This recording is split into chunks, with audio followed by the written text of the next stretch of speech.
Mesdames et messieurs, bonjour.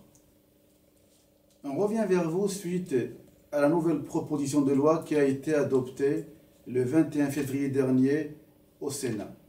Cette loi visant à simplifier et mieux gérer l'ouverture ainsi que le contrôle des établissements privés hors contrat avec l'État. Le premier point que je voulais mettre en exergue, c'est la stipulation explicite du groupe scolaire Al-Badr dans cette proposition de loi. Un message qu'on aimerait passer courtoisement à Madame Gatel, qui est l'auteur de cette loi qui a été adoptée, c'est de dire en fin de compte la stigmatisation qu'on ressent suite à la lecture de cette loi où on y voit stipuler le nom du groupe scolaire privé Al-Badr. Mais l'interrogation qu'on peut se poser en toute clarté et en toute honnêteté intellectuelle, pourquoi seul ce groupe scolaire est cité? Ceci peut s'apparenter à une certaine stigmatisation, mais ce que j'aimerais dire très courtoisement à Madame Gatel, c'est que vous omettez de dire que ce même groupe scolaire a eu gain de cause au tribunal administratif de Toulouse face à l'inspection académique. Et ce que vous omettez de dire, c'est que le 14 décembre dernier, ce même groupe scolaire, en mon nom propre, a déposé une QPC et qui a été retenue par la Cour d'appel de Toulouse, qui a été envoyée à son tour à la Cour de cassation de Paris comme deuxième filtre. La Cour de cassation a rendu son verdict et a transmis cette QPC au Conseil constitutionnel qui va, dans les semaines à venir, réétudier cette loi. Et en même temps, le texte proposé par Madame Gatel est lacunaire sur le plan juridique, pour la simple et unique raison, c'est que ce texte qui a été changé est en lien direct avec le Code pénal 227-17-1, qui est l'objet justement de cette QPC. Mais ce qui est le plus désolant, c'est que cette proposition de loi vise uniquement et avant tout les écoles musulmanes. Beaucoup d'acteurs ne veulent pas le dire à haute voix. Je le disais il y a plus de 10 ans de ça, que sur le plan administratif, il est très simplifié le processus d'ouverture des écoles privées hors contrat, sans citer le plan humain, pédagogique ainsi que financier. Et je disais en ces termes, vous verrez qu'après la multiplication des écoles musulmanes, il y en a ceux qui seront dérangés et qui changeront la loi. Sous divers prétextes, bien sûr. Aujourd'hui, le prétexte qu'on cite, c'est ce terme qui revient très souvent, c'est la radicalisation. Or, j'aimerais juste dire un mot sur ce point, et on le dit en toute honnêteté en tant que citoyen qui veut le bien de ce pays-là. Ce que ces écoles de confession musulmane sont et resteront les remparts contre le fondamentalisme, le rempart contre le terrorisme et le rempart contre toutes sortes de violences, parce que ce sont des cadres qui ont la tête sur les épaules, qui ouvrent cette école. Et on a vu des exemples d'écoles d'excellence qui ont d'excellents, et le mot est mesuré, d'excellents résultats sur le plan scolaire.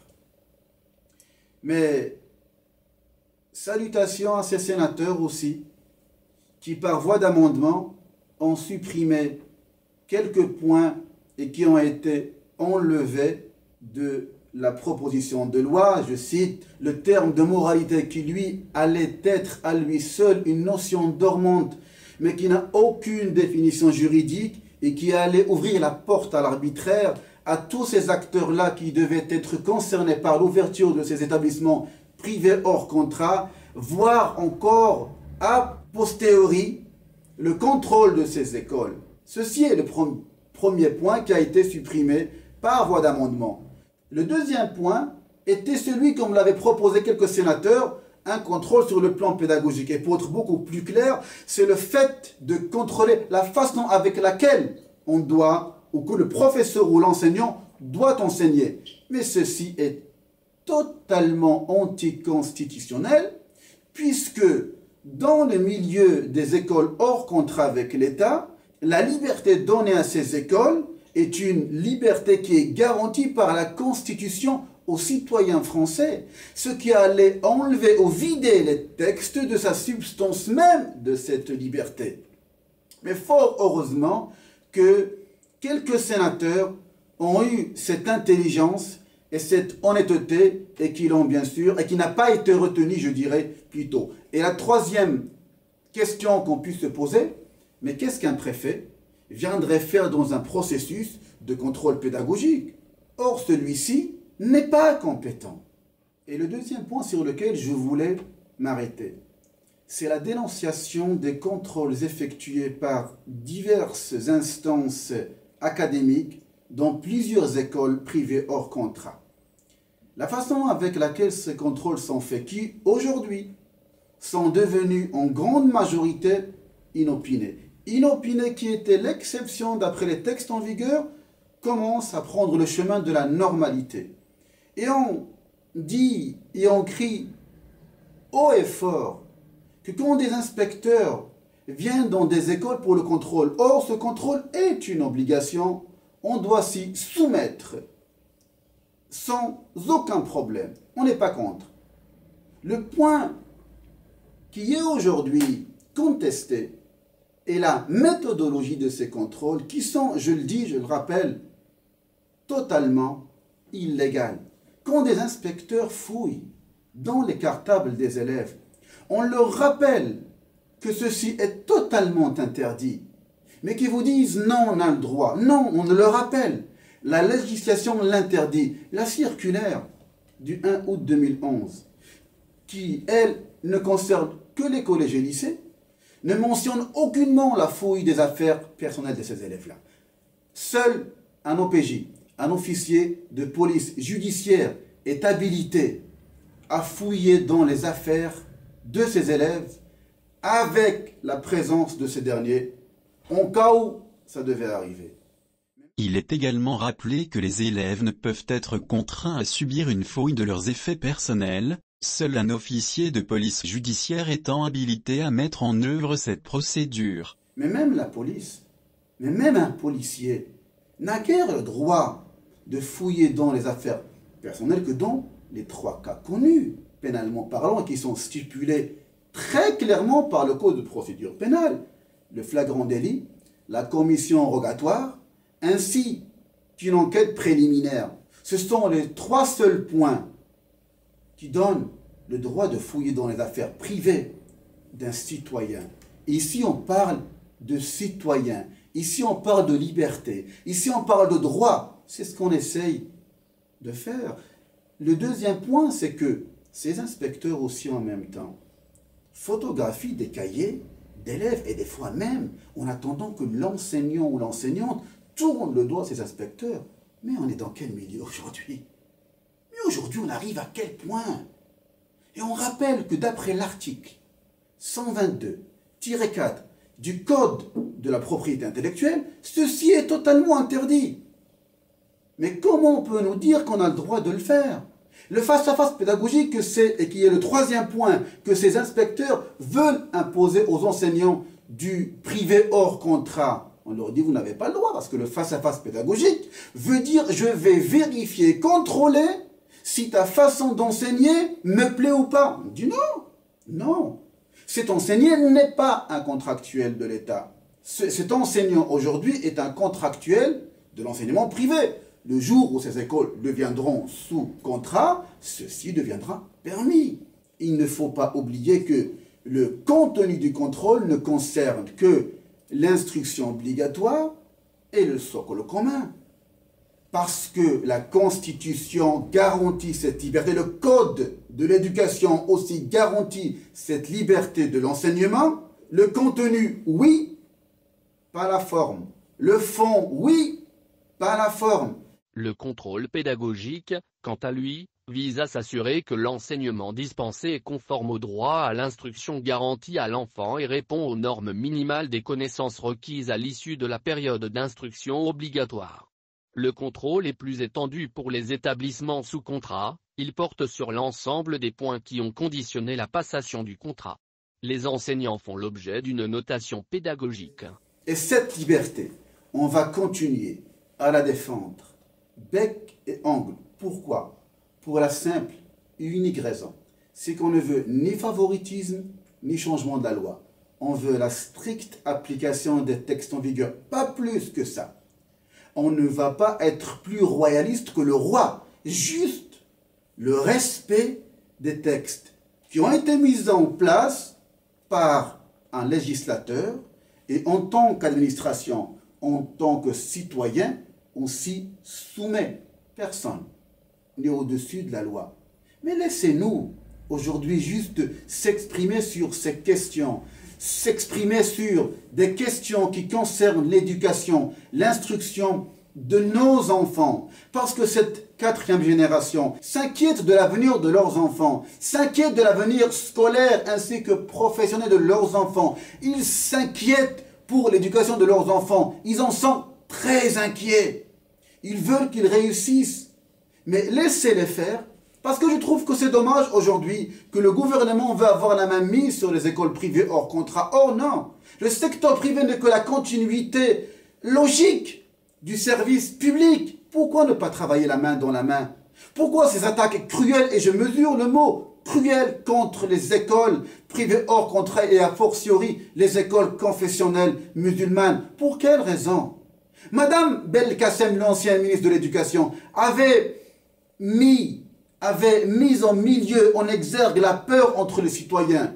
Ne vous faites pas leurrer, chers concitoyens, parce que cette dame qui a fait beaucoup de dégâts, cette dame qui a mis en avant-plan que la radicalisation vient des écoles musulmanes, elle ne vient ni des écoles musulmanes, elle ne vient ni des mosquées, elle vient des lieux cachés. Or, aujourd'hui, ces gens, ces citoyens de confession musulmane, travaillent à part entière et en toute transparence. La demande aujourd'hui qui est faite, c'est laisser ces écoles travailler en sérénité. Il faut le voir ainsi.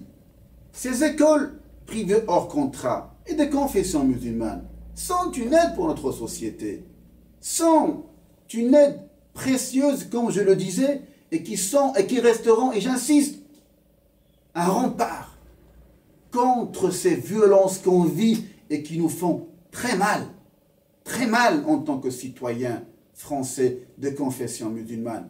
Voyez ces acteurs musulmans aujourd'hui qui œuvrent dans leur pays comme des acteurs qui veulent tendre la main et essayer de participer, avoir une participation citoyenne. Ce citoyen français de confession musulmane, quand il prend la parole, quand il veut s'exprimer, quand il veut donner son opinion par rapport à une loi, par rapport à une injustice, par rapport à un avis, laissez-le s'exprimer librement. Il est quand même citoyen à part entière. Et il n'est pas citoyen à la marge de la société. Ne le prenez pas donc quand il s'exprime, quand il donne son avis en tant que rebelle. Ne le prenez pas en tant qu'anti-système. Il veut juste participer. Il y a des concitoyens français de confession non musulmane qui, eux, prônent le vrai vivre ensemble. Le vrai vivre ensemble serait mis en avant-plan quand tous les citoyens français, et quelle que soit leur confession, et quelle que soit leurs idéologies, et quelle que soit leur obédience, quand ils arriveront à respecter les opinions des uns et des autres, parce que c'est dans le respect qu'il y a paix, et il n'y a guère de paix sans justice. C'est cette justice sociale qui devrait être faite, mais avec une seule, et non pas à double vitesse, non pas à géométrie variable. Dans quelques jours, dans quelques semaines, les élus auront à voter par rapport à cette loi. On les appelle d'une manière solennelle, courtoise. On appelle ces chers élus à voter en connaissance de cause. Chers élus, j'aimerais juste rappeler que ces concitoyens français de confession musulmane sont vos concitoyens. Ce sont des concitoyens que vous rencontrez tous les jours dans la rue, qui font des courses avec vous, à qui vous parlez, qui sont vos voisins, que vous rencontrez dans les clubs de gym, de foot, de sport. Vous les rencontrez dans la rue, dans les parcs, dans les centres commerciaux. Ce sont vos concitoyens et qui aimeraient juste une seule chose, c'est qu'ils se sentent chez eux. Ce sont des gens qui sont aujourd'hui à la marge de la société. S'il vous plaît, et d'une manière solennelle, on vous demande juste une chose, votez en connaissance de cause. Faites-leur juste sentir qu'ils sont chez eux. Parce qu'ils ne demandent qu'une seule chose, c'est qu'ils se sentent chez eux. Je vous remercie infiniment et que la paix soit sur vous. Chaque matin, nous avons 6,8 millions d'écoliers qui effectivement se rendent sur les bancs de l'école du premier degré et parmi eux, 40 000 personnes se rendent dans ce qu'on appelle effectivement les écoles hors contrat. Donc les écoles hors contrat, ce sont un certain nombre d'écoles qui aujourd'hui développent soit effectivement des méthodes pédagogiques innovantes ou sont dans un cadre confessionnel. On en a de toutes sortes. Dans un cadre où l'éducation nationale étant décriée, dans un cadre où nous avons effectivement des reproches qui sont de plus en plus formulés sur effectivement l'éducation nationale et le système d'éducation français, nous avons au contraire une importante croissance dans le domaine des écoles hors contrat qui est salutaire pour la France et pour son rayonnement en termes d'éducation.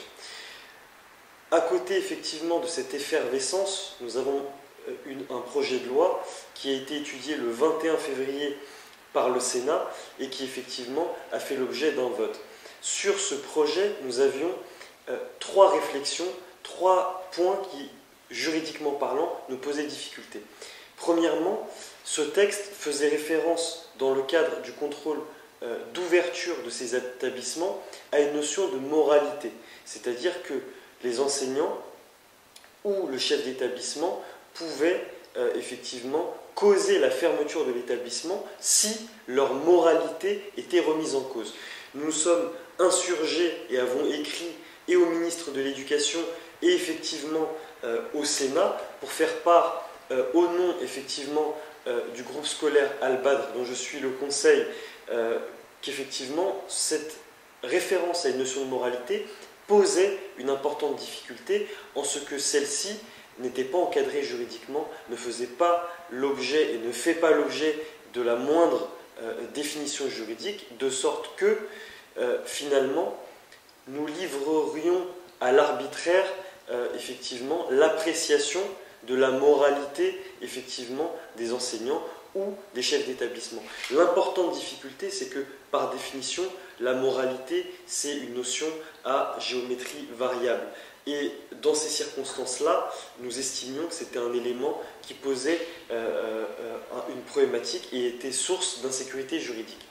La deuxième difficulté résidait effectivement dans ce que ce texte prévoyait effectivement dans le cadre de cette même notion de moralité, la possibilité, dans le cadre du contrôle réalisé par l'Éducation nationale, effectivement, de prendre des sanctions lorsque l'enseignement était jugé contraire à la moralité. De la même manière, nous n'avions aucun élément permettant aux uns et aux autres d'apprécier juridiquement, finalement, la validité d'un enseignement par rapport à la moralité. Chacun a sa propre définition de la moralité. Le troisième point qui nous posait difficulté était le fait que, dans le régime actuel, en cas de finalement d'une école qui dispenserait un enseignement qui ne serait pas conforme, la seule voie de recours, c'est la saisine du procureur de la République.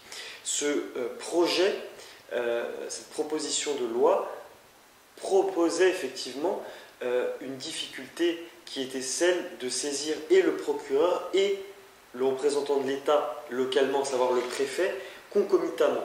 Notre difficulté, c'était que la saisine du procureur actuel ne permet finalement que l'ouverture d'une enquête qui peut déboucher sur un renvoi devant le tribunal correctionnel. Or, le fait de saisir et le procureur et le préfet permettrait au préfet, sans enquête, sans contradictoire, sans que la personne ne puisse s'expliquer, de prendre des sanctions administratives comme un arrêté de fermeture le cas échéant.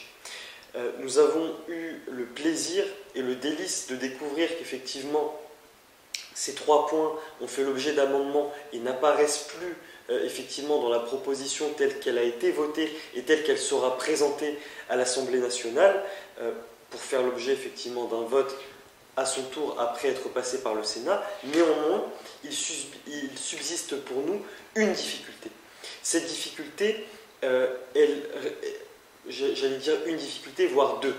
Cette difficulté, c'est celle qui réside effectivement dans la possibilité, même pas une possibilité, puisque le texte prévoit que désormais le contrôle pédagogique réalisé, le contrôle qui va être réalisé, qui désormais sera obligatoire, il ne l'était pas auparavant, ce contrôle annuel désormais obligatoire devra désormais se faire sous l'égide effectivement et de l'éducation nationale et du préfet. Donc pour les mêmes raisons que précédemment, nous avons les plus grandes réserves sur cette double autorité qui pourrait contrôler effectivement les établissements hors contrat. Alors l'éducation nationale, elle a toute la latitude et toute finalement la compétence pour le faire, mais pourquoi et en quelles circonstances le préfet devrait finalement contrôler l'aspect pédagogique alors même qu'il contrôle tout ce qui concerne l'ordre public, l'hygiène, la sécurité dans ces établissements qui dépendent finalement du territoire qui est dirigé par cette préfecture. Donc c'est cette difficulté qui nous apparaît importante. L'autre difficulté réside dans le texte pénal. Nous regrettons que l'Assemblée nationale ou le Sénat ne se soient pas penchés sur l'article 227-17-1 du Code pénal. Le groupe scolaire Al-Badr a déposé au mois de décembre dernier une question prioritaire de constitutionnalité. C'est un mécanisme qui existe depuis 2009 qui permet désormais à tout citoyen, dans le cadre d'une instance, de pouvoir alléguer qu'une loi est contraire à la Constitution. Et en l'occurrence, nous estimons que ce texte qui réprime le fait pour un directeur d'établissement de ne pas s'être conformé à l'objet de l'instruction obligatoire et de ne pas avoir procédé à la fermeture des classes, nous considérons que ce texte est contraire à la Constitution pour 2 raisons. Très rapidement, nous avons premièrement le texte qui comporte 2 éléments matériels, à savoir l'omission de fermeture des classes et le fait de ne pas s'être conformé à l'objet de l'instruction obligatoire. Nous considérons que ce texte ne prévoit aucun régime applicable à la fermeture des classes. Nous ne savons pas quand, comment, pourquoi celle-ci doit intervenir avant que l'enquête soit terminée et que le juge soit saisi. C'est la raison de notre QPC. Nous estimons que ce texte est lacunaire en ce point. Et le second point réside dans la peine qui est prévue. Nous avons une peine d'emprisonnement, une peine d'amende et des peines complémentaires d'interdiction de diriger et d'enseigner. Ce qui nous pose problème, c'est que ces peines complémentaires d'interdiction de diriger ou d'enseigner ne sont pas régies par un quantum de peine. C'est-à-dire que nous n'avons pas une durée pour cette interdiction. Elle n'est pas inscrite, circonscrite dans un cadre temporel.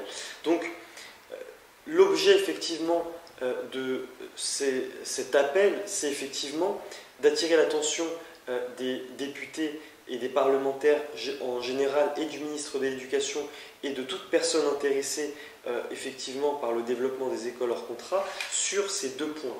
Sur le contrôle qui désormais va être à l'appréciation de l'Éducation nationale et effectivement du préfet, nous estimons que ça pose une difficulté, et sur la refonte effectivement du processus de sanction et du texte de sanction qui est lacunaire et de toute manière qui va faire l'objet d'un examen par la Cour de cassation, puisque la Cour d'appel de Toulouse a décidé le 14 décembre de transmettre cette question prioritaire de constitutionnalité à la Cour de cassation qui devra se prononcer le 14 mars sur ce point et le cas échéant saisir le Conseil constitutionnel qui devra se prononcer et qui pourra, s'il estime que ce texte est contraire à la Constitution, procéder à son abrogation.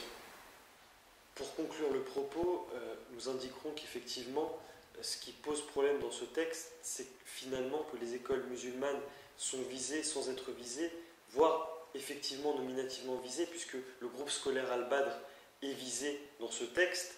Or, effectivement, aujourd'hui, ce qui semble poser difficulté, c'est l'émergence effectivement de ces écoles musulmanes.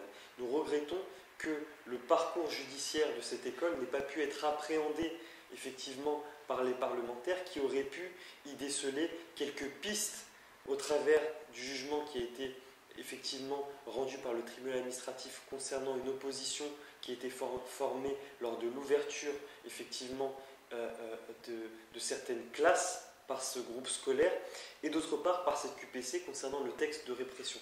Donc cette vidéo a pour objet effectivement d'appeler les uns et les autres à s'intéresser au sujet et surtout à pouvoir faire en sorte que la liberté qui est aujourd'hui inscrite dans le Code de l'éducation s'agissant des établissements privés hors contrat puisse être maintenue, puisque sans liberté, cette émergence de modèles scolaires nouveaux, loin de la sclérose du modèle scolaire français, s'enrayera inéluctablement.